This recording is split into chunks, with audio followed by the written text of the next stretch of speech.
The following segment is sponsored by Smith Injury Law and 300hurt.com. Nobody wants to imagine being hurt while on the job, but if it happens, the more you understand about workers' comp, the better. Today we're talking about the difference between an independent contractor and an employee in workers' comp, and it's not as simple as it sounds. Richard Smith is here from Smith Injury Law to talk about it this morning. Hi, Richard. Good morning, Margaret. Independent contractors are not covered by workers' compensation insurance, but depending on how the employer treats them, they may in fact be employees, right?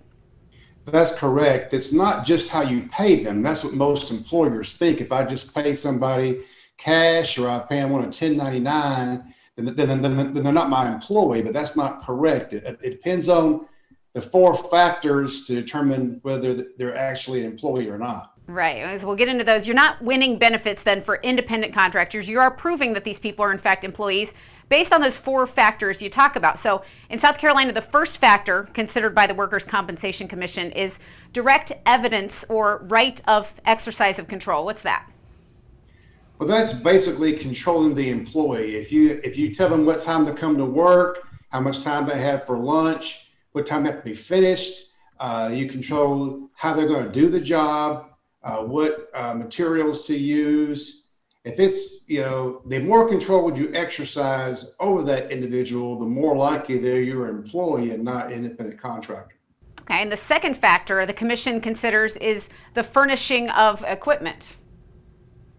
Yes, this is very common in the construction industry where they'll go pick up people to come work for them, pay them cash, but they're furnishing them all the equipment, they're providing transportation, they're providing them all the tools of the trade, and then they're saying that they're an independent contractor when they are in fact an employee.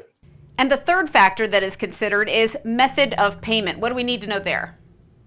Well, basically, if a person is being paid as an employee, they're taking out taxes on them, then they are your employee. There's no other issues to be decided. But what happens often is employers think that if they pay somebody cash or they pay them as a 1099, that alone makes them an independent contractor, and it's not. It depends on the other factors.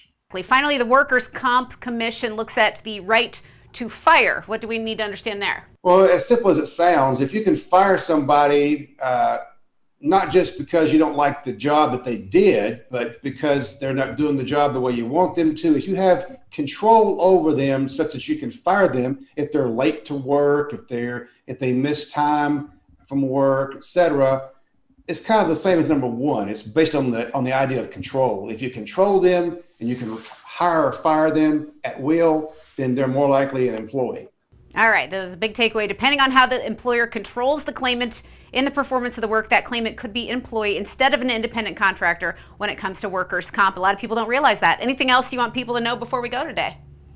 Well, basically, a lot of times workers' comp claims are denied on this issue. Mm-hmm. So if you're seriously injured and you were basically an employee, but they chose to pay you cash, don't think you don't have a case. Call our law office. We can help. I've won many of these cases in the past, and it's really difficult for employers to win this argument if they are controlling these people as if they were an employee.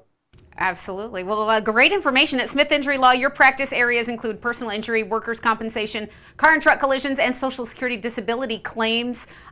People can contact you by calling 300HURT or visiting 300hurt.com. Richard Smith of Smith Injury Law, thanks so much for being here. Thank you, Margaret.